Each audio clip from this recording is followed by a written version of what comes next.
Olá, pessoal. Na nossa última aula a gente falou sobre relações ecológicas, tá certo? E eu dei alguns exemplos que eu encontrei aqui no meu quintal, como epifitismo, né? Exemplos de epifitismo, de parasitismo e de mutualismo.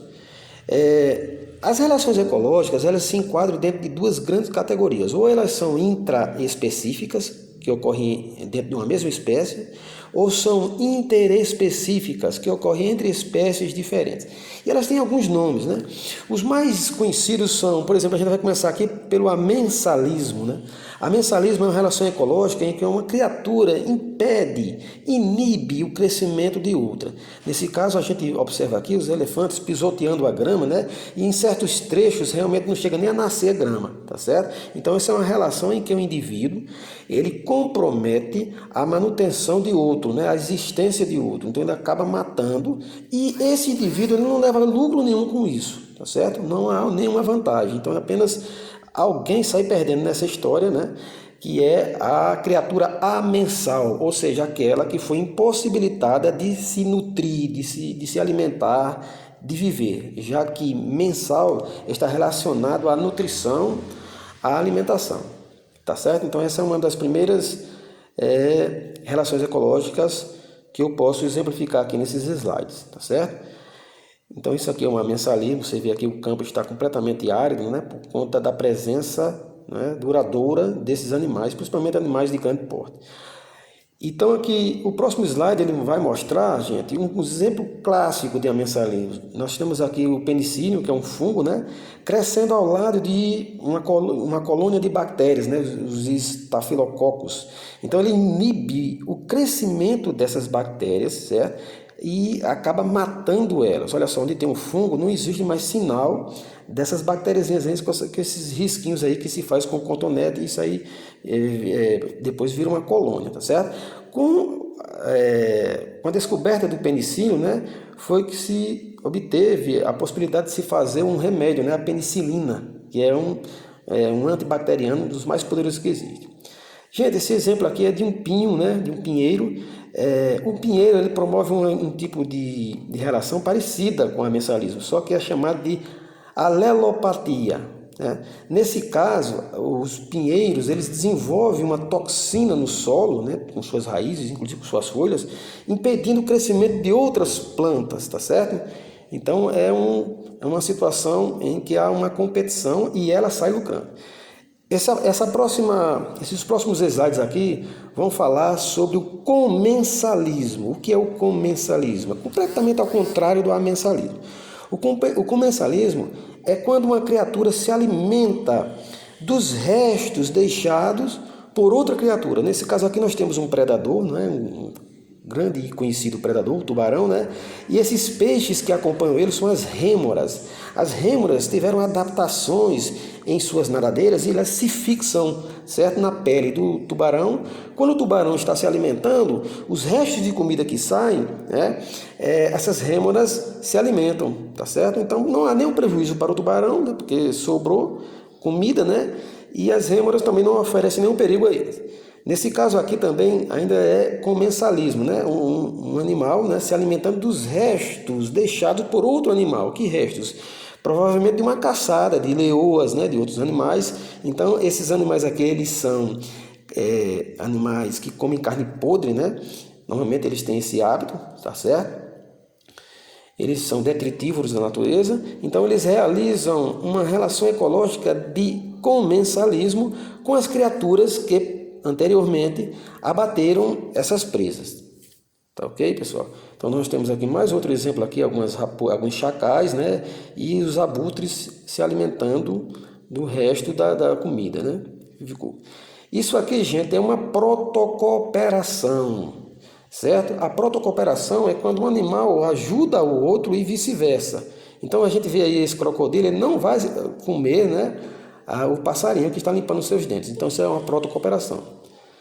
E aqui nós temos a clássica herbivoria, né, que ela também pode ser tanto positiva como negativa. Normalmente ela é negativa, né, ela é desarmônica.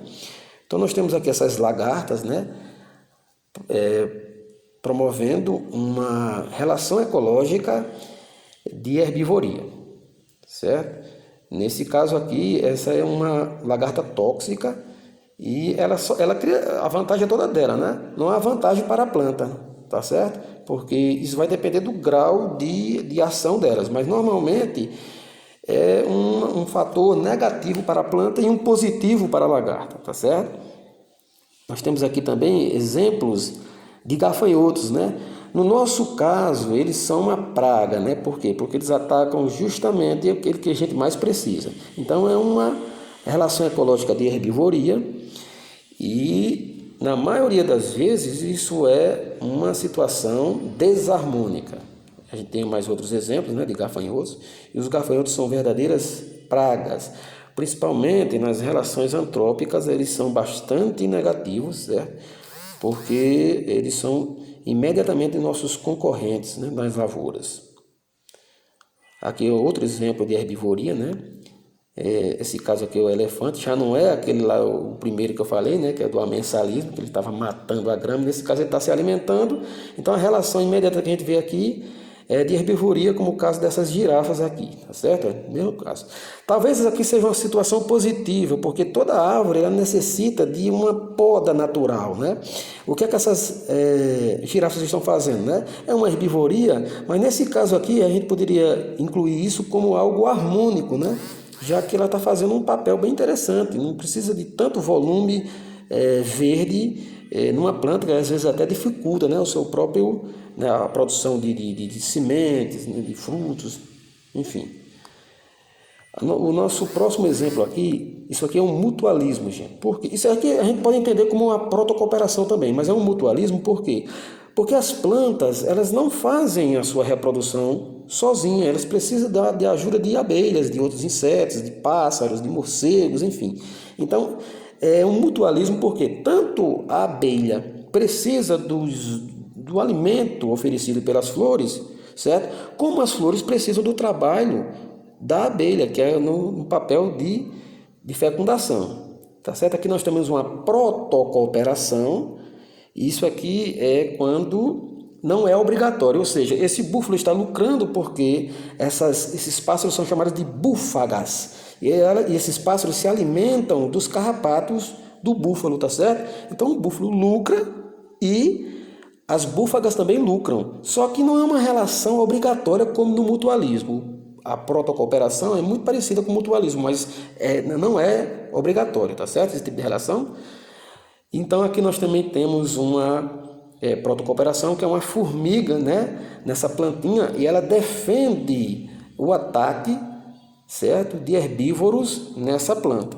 Então ela faz um tipo de parceria que também não é obrigatória, né, mas... E finalmente aqui nós temos esse pequeno vídeo, né, que eu estou mostrando a situação de uma aranha. A aranha ela está realizando pelo menos duas relações ecológicas aqui. Uma delas é de ser inquilina dessa planta. E a outra é de protocooperação, porque ela evita, por exemplo, a presença de pulgões, a presença de lacerdinhas, quem sabe até de gafanhotos, né? Porque se cair aí na rede, ela vai fatalmente se alimentar, né? E aqui nós temos, só reforçando o que a gente viu na outra aula, nós temos novamente aqui um parasitismo, né? Nós temos esses pulgões sugando a folha do alface, certo? Aqui a lacerdinha, que é também um inseto sugador, qual é o tipo de relação? É um parasitismo, porque viver sobre outra criatura e promover uma relação negativa com ele, né? Ela lucra e a planta perde, né? Com esse tipo de relação ecológica. Tá certo, pessoal? Então, essa foi a nossa breve aula sobre as relações ecológicas. Eu tentei colocá-las em ordem alfabética, tá certo? E, assim, eu vou acrescentar mais um pouquinho sobre essas relações nos conteúdos, e qualquer dúvida vocês fiquem à vontade para tirar no chat ou para me contactar de outros meios, tá certo? Então, até uma próxima vez.